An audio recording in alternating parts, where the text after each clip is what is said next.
Assalamualaikum, nama saya Siti Nurhalimah Syairah binti Sabruddin, dan bersama rekan saya Nurina Syafid Zamri akan menangkat tentang artikel review yang pertama, yaitu potensi integrasi zakat dan wakaf dalam pembinaan model takaful mikro dan isu dan cabaran. Yang dimana penulis bagi artikel ini ialah Nik Abdurrahim bin Nik Abdul Ghani dan Ihsan Ilahi Muhammad Sabri.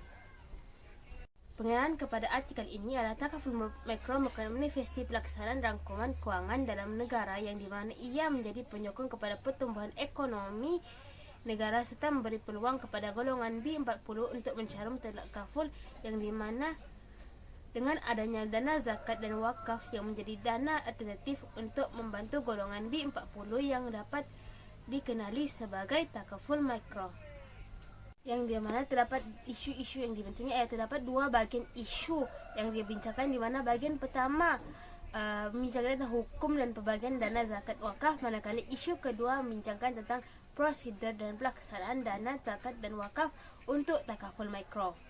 Metodologi kajian yang digunakan ialah kajian ini merupakan kajian kualitatif secara keseluruhan, yang dimana mereka menggunakan dua kaedah iaitu analisis kandungan bahan-bahan seperti buku, jurnal dan bahan-bahan ilmiah, khususnya membuat separa berstruktur untuk tiga agensi berkaitan, iaitu Syarikat Takaful Malaysia,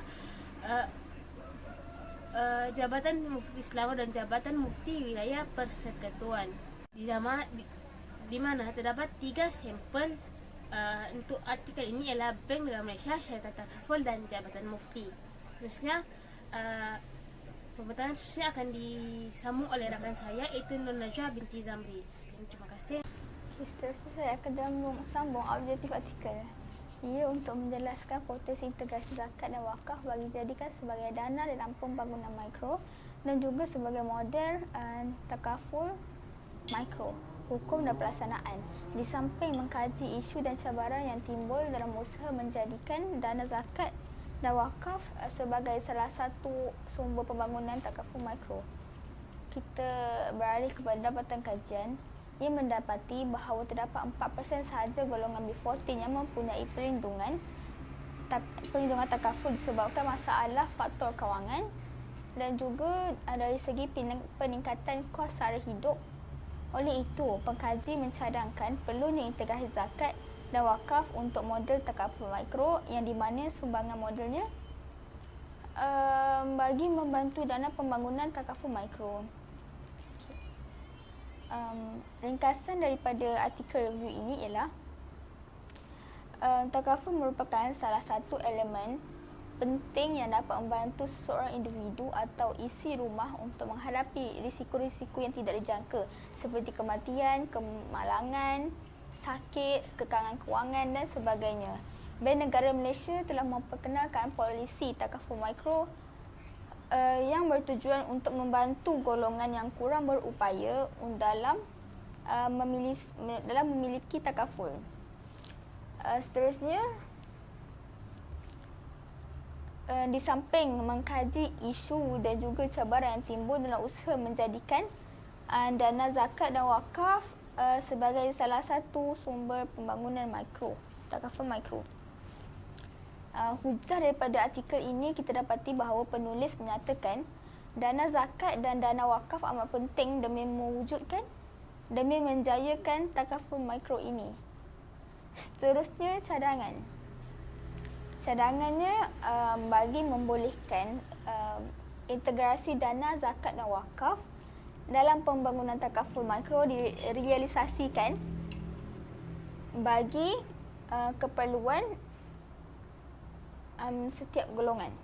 Seterusnya, ia haruslah dikerjasamakan di bawah kerjasama antara tiga pihak, iaitu pihak institusi fatwa, Majlis Agama Islam Negeri dan juga pihak takaful. Ia juga tujuan pembangunan takaful ini ialah untuk mereka satu model lengkap takaful mikro dengan menggunakan dana zakat dan wakaf sebagai caruman bulanan.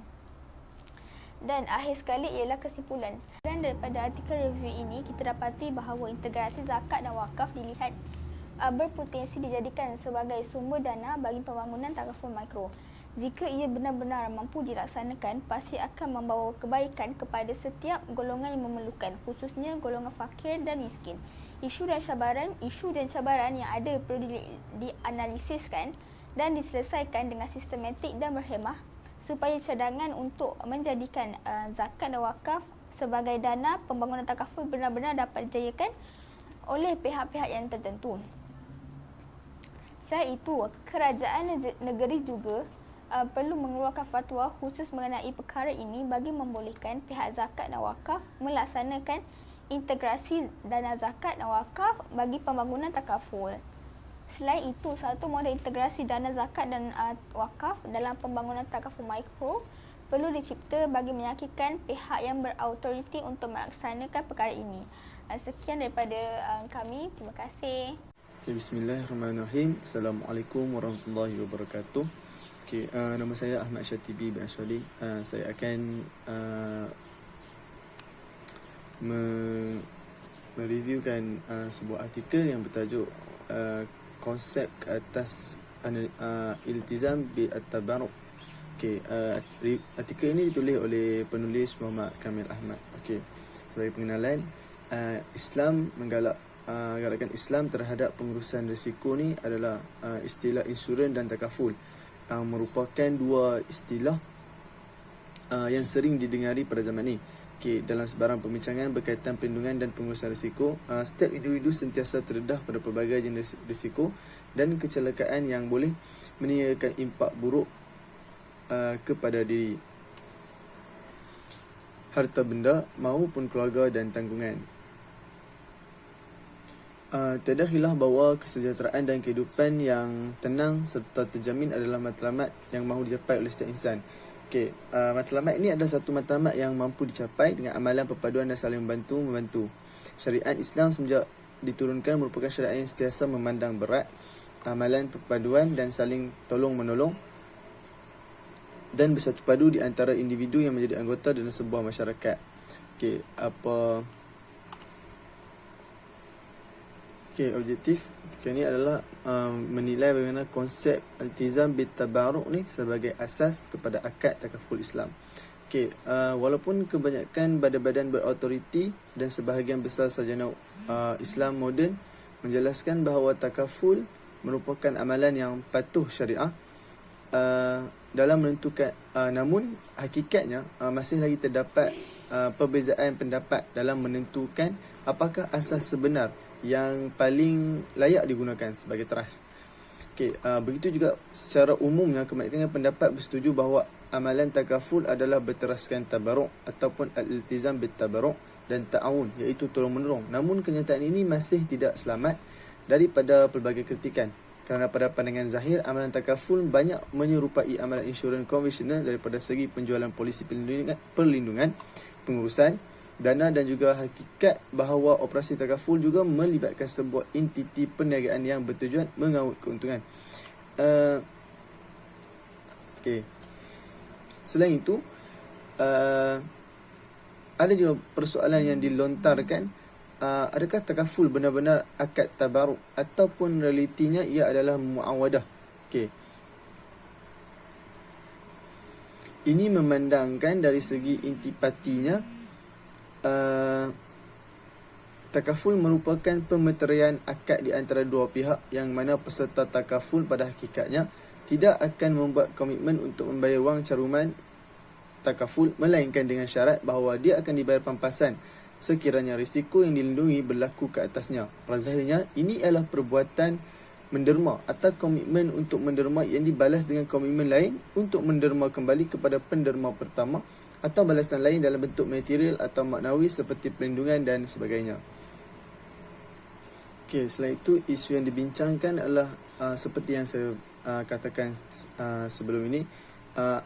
Isunya adalah apakah asas sebenar yang paling layak digunakan sebagai teras atau kerangka dan menjadi takifik yang paling sesuai bagi takaful. Kemudian, adakah takaful benar-benar akad tabarruk ataupun pada realitinya ia adalah muawadah.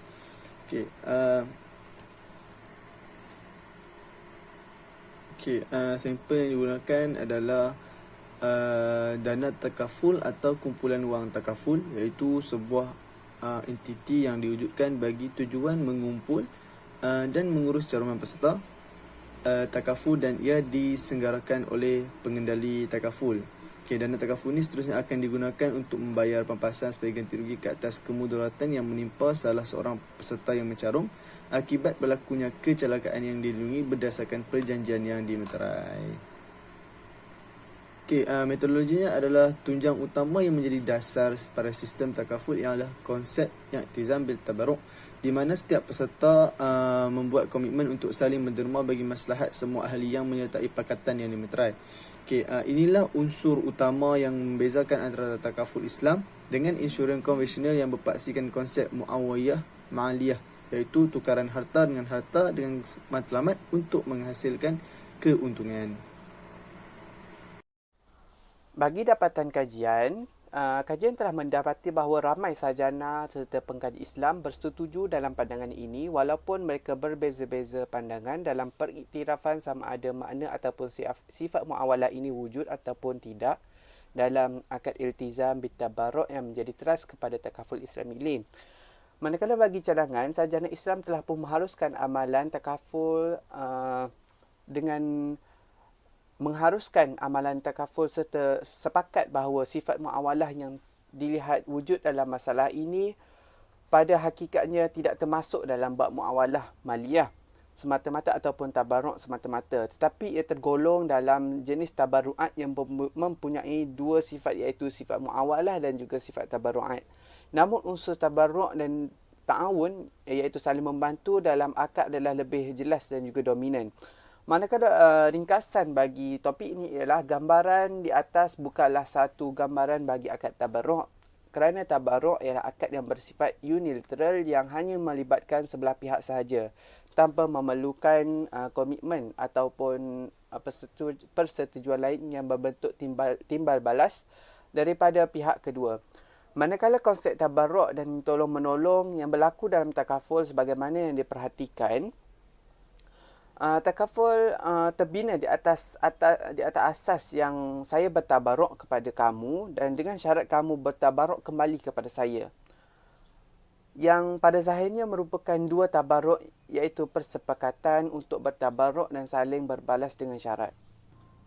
Manakala untuk implikasi dan juga hujah, penulis bersetuju bahawa amalan takaful adalah berteraskan kepada tabarruk atau iltizam bitabarruk dan ta'awun, iaitu saling tolong-menolong. Namun kenyataan ini masih tidak selamat daripada kritikan kerana pada pandangan zahir amalan takaful banyak menyerupai amalan insurans konvensional daripada segi penjualan polisi perlindungan. Akhir sekali ialah kesimpulan, akad iltizam bitabarruk yang menjadi asas kepada amalan takaful pada hakikatnya ialah sebuah akad tabarruk yang mempunyai dan juga terdapat sifat muawalah di dalamnya.